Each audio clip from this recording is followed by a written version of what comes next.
You ever wonder how exactly to break up with somebody that you absolutely love? I'm going to share with you my story as to a recent, very, very recent breakup. My name is Peter Abundant, aka Dr. Abundant, PhD and ordained minister of metaphysical sciences, which is ultimately the study of spirituality.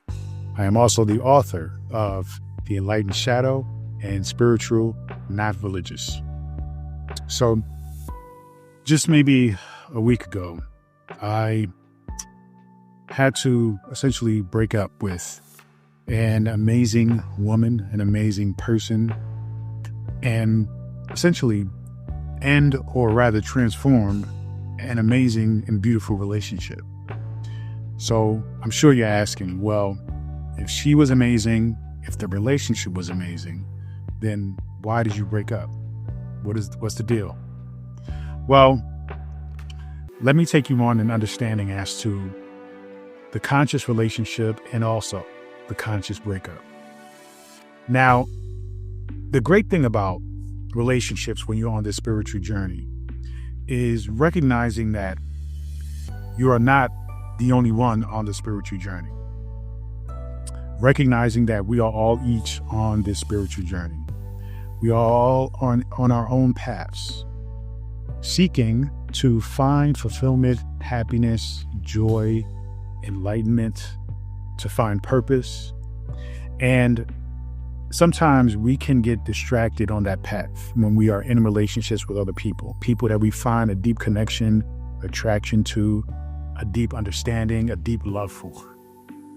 Now, those things are not opposing. Your individual path and your connection and relationship to another person.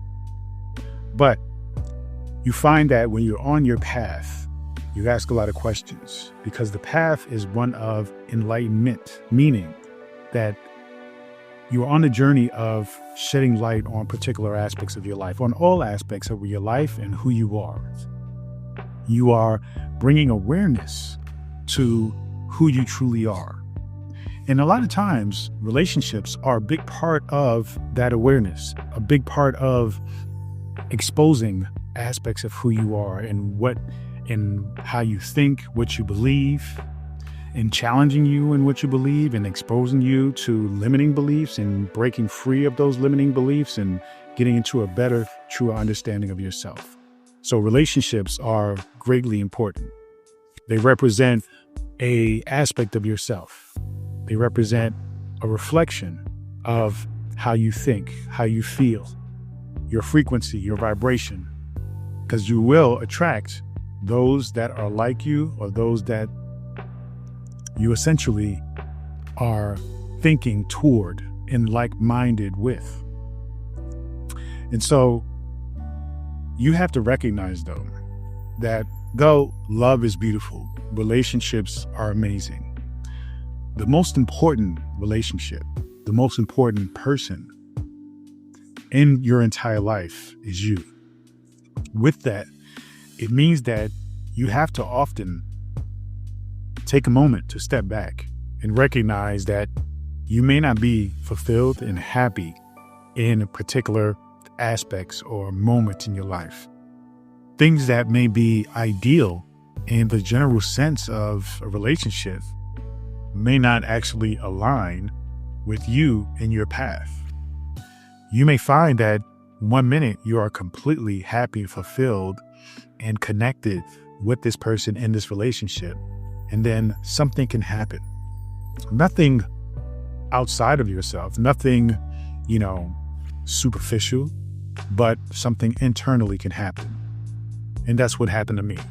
There was a shift that took place within me where I had a moment to really reflect and think about what it is that I desire, how that desire aligns with my purpose, how my purpose aligns with being of service to you, to everyone, to the universe, right? To the God within me and around us.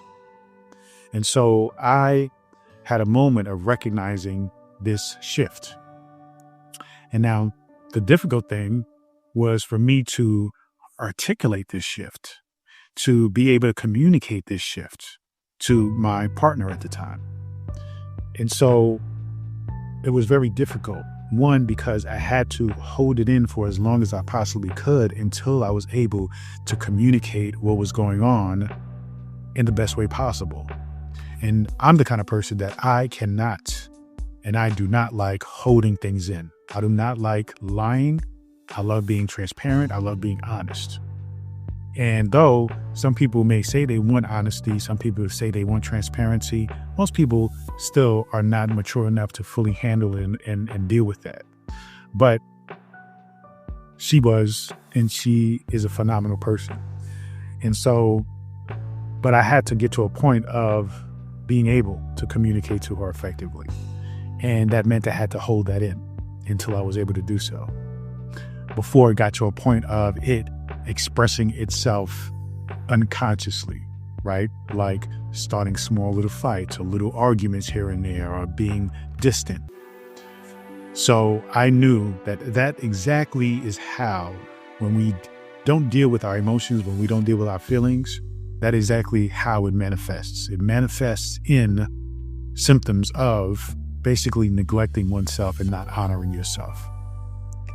And I decided that I needed to communicate with her, and that's what I did. Now, when you're on this journey of spirituality, in order for you to have a conscious relationship, which is what we all ideally want, you first have to be a conscious individual. What does that mean? That means you are somebody who is aware of yourself, or you are on the journey of true self-awareness. You're looking within, you're being contemplative, you're being reflective. You are observing yourself, observing your thoughts, your patterns, the things you do. You know, you're observing what you like about what you do and what you don't like about what you do. You're observing the results that those things are getting. So in order for you to have this conscious relationship, you must be a conscious individual. That then will lead you to attracting other conscious individuals, because you can tell in language, in presence, that they are themselves conscious. Now, she is highly conscious, and that's what I completely love about her. And so when it came time to address this, that is when the conscious relationship is, in a sense, put to the test, where we come to each other in full transparency, we share, we communicate, and ask questions, right? And so I shared my shift, this sense of feeling like I essentially wanted to be alone, that I essentially felt that I wanted to go within and I wanted to cultivate the most important relationship that I have, which is with myself. And that even noticing aspects of her and I's relationship where I have been doing that anyway. And so there was this awakening, this revelation that though I am labeling myself as being in a relationship, that there were plenty of moments where I was alone and doing things that I love doing and doing things that I wish I had support with, but didn't for particular reasons, no fault of hers. But I noticed that there was a misalignment, that there was a disconnect, so to speak. And because you love this person, oftentimes you fail to acknowledge those disconnects. Now, we're not, and we shouldn't, I don't recommend, because you love a person and because they love you, that there should be expectations on what they're supposed to do. And this is why relationships can be complicated. It's because we acknowledge that we love a person. We acknowledge that we see that person for who they are. But when we get into the nature of a relationship, we are then putting that love in the confines of a structure, right? A framework. That's often called a relationship. That's often called an exclusive monogamous relationship. That's often looked at as, I want to see this person at a certain frequency. I want to spend nights with this person. I want this person to meet my family. I want to have experiences and do things with this person. I want this person to support me. I want to support this person. You see? So then we take something like love that is infinite, abstract, right? Open, to something that is more restricted, in a box, right? In a framework, in a systematic way of thinking, a mindset. And so for me, it was difficult, and it can be difficult to understand how the framework can often take away from yourself, because you're saying, okay, I want to be in this, I love this person, therefore the natural inclination is you want to be in a relationship with that person. I want you to understand that that doesn't have to be the case. Loving somebody doesn't mean you have to be in a relationship with them. But we often do that, right? As a traditional relationship, traditional understanding of love and affection and admiration and adoring one person, that's normally the place we go to. So I essentially got to an understanding of, because of the framework, we go from this abstract, infinite essence of love, which is, to me, all about acceptance, accepting oneself for who they are. That's the beauty of love.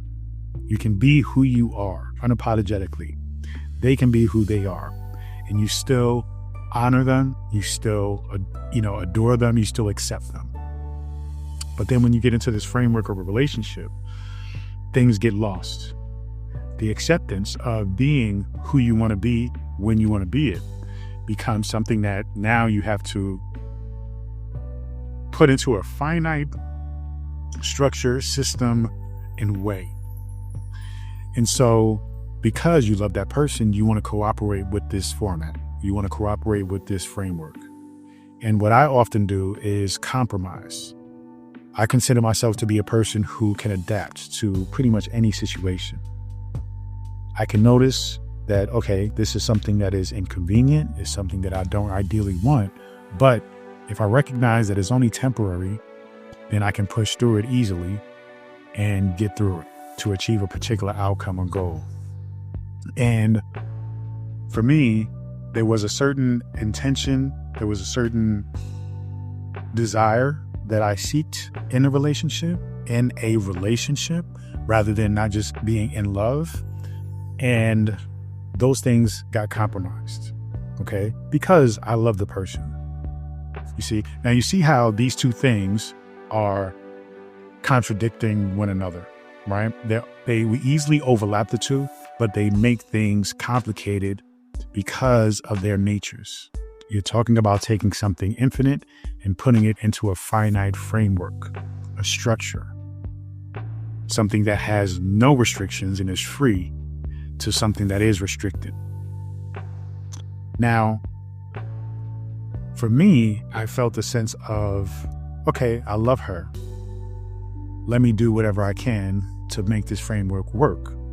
And so, though I had desires initially in the relationship because I wanted to support her, I then heard her concerns, adapted to those concerns to the point of letting go what it is that I want. That's important to me. And so eventually, over the course of time, I realized, wait a minute. First, what happened was something just didn't feel right. My energy felt off. Then I had time to think about it, and then it dawned on me what was happening.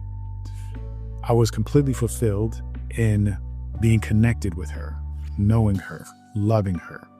But then I automatically or eventually understood that, hey, though I love her, she's a beautiful person, somebody I would want to be connected with for the rest of my life, the framework of a relationship to me isn't what I desire it to be. And so, because I recognized that there was no way to change the current framework, that meant that I had to dissolve that relationship. And so communicating that is very important, because what you have to communicate when breaking up with somebody that you love, and why to do it, is because you have to acknowledge that though you love this person, you still have to come back to the source. And that looks like you loving yourself more, meaning that you have to follow what your intuition, what your spirit is telling you. And you have to do it in a way that doesn't allow for you to doubt yourself, but just go with it and just honor yourself. And the more conscious you are, the more you are self-aware, the more you're into practicing mindfulness and things of that nature, then the more likely you are that you're going to have that trust, that faith in yourself. And what happened is I was able to communicate my love for her, which is very important when considering breaking up with somebody, is that you have to be supportive and assuring them that, yes, you do love them, but that the relationship with yourself isn't in alignment with the relationship with that person. And so you have to take ownership of the self. So why break up with somebody you love? Is because you recognize that your relationship with yourself isn't one that is harmonious with the current relationship with them. And so you have to honor yourself and you have to say, okay, this is what I'm feeling. This is where my consciousness, my intuition, my gut, whatever you want to call it, where it's leading you. And you have to be as transparent and as clear as possible. And you have to think in terms of not being selfish in a way that is greedy, in saying that, I want my space, but I still want us to be in a relationship. But in a way that acknowledges that they have their own journey, their path. And you cannot hinder, you cannot stop them, slow them down. You cannot take them away from their path because you're scared of losing them when it comes to acknowledging that you're moving away in a different direction. So you have to acknowledge that love is first off infinite and is beautiful. So no matter what, the love will always be there. When you're in a conscious relationship and two people are mindful, then you can always recognize and own that and take a look at it and say, you know what, this was a good experience and I'm grateful for it, that it was a gift. But you have to continue that in the transformation, right? In the transition of going from a, say, relationship, right? An exclusive, maybe a romantic relationship, into a friendship, or into simply just loving one another. Okay? You can love one another, communicate once in a while. You can love one another and not communicate at all. But there is still love there, and you always must leave with that understanding. So essentially, breaking up with somebody you love, it isn't easy because chances are they're going to be hurt. But you also want to assure them that it isn't on them, that there is nothing wrong with them. We have a cliche in our culture where we say, it's not you, it's me. And we've turned that into a on-running joke. Like, no, it's really you, but I'm not going to say that. The truth of the matter, when somebody says it's not you, it's me, is absolutely true. It's absolutely true. But that doesn't mean that something is wrong with either person. That just means that the person who is breaking up is the one that needs to move along in their life because for either, numerous reasons. They feel like they have shifted. They want to go a different direction in their life. And we want to honor that as conscious individuals. We want to honor each other. We want to respect each other. You see, they may feel like, the person that you're with, you may feel like they have, in fact, shifted and gone to another direction, but they're being loyal and being, in a way stubborn to holding on to the relationship. There's nothing wrong with that too. These are all about choices. Any choice is the right choice. Just make sure you have no regrets about it. So when it comes to breaking up, be mindful that this is a decision. Don't come into it in a way that is questionable, that is doubtful, that is you wanting to do something different, but still wanting that person to stay by your side when that person has boundaries, right? That person has a life. That person has a path that they need to walk. So breaking up with somebody you love,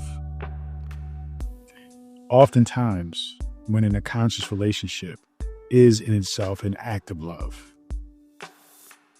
Don't let your desire, your shift, right, to do something else, to be someone else that is leading you to something else,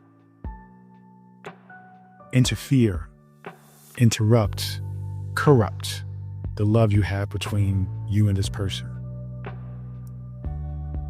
Embrace the fact that you are shifting, that you are changing. Honor them by communicating that to them. And if you find that it means dissolving or transforming that relationship, then that is okay. Transition can be a little bit tough. They're going to be hurt. You have to honor and respect that. They may lash out. They may say some mean things. You have to be prepared for that, even in a conscious relationship with conscious people, because we're still human. We still have a sense of wanting, right, to continue that relationship or being attached to that relationship or even identifying with that relationship. So you have to honor them and give them time to adjust.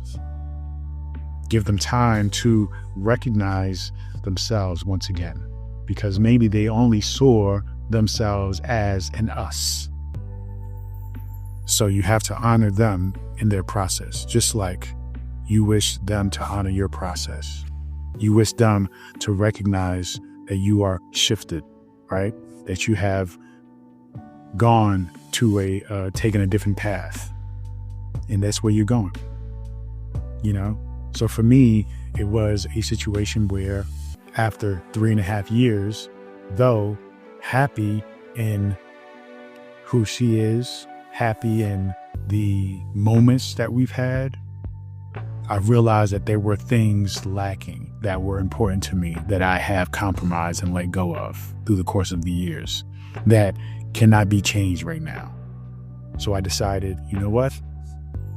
There's a part of me that's leaning toward taking the spiritual path of loneliness and being with oneself and loving oneself, you know, and connecting with all that is as oneself.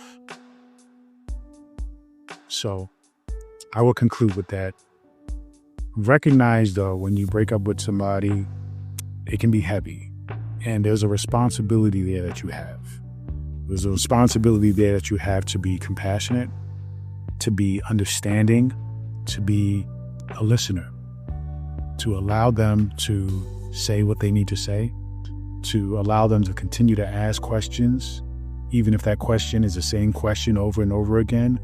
They may even want to understand why, right? They may want to assume the worst, that you've done something and now you're just trying to get out of it.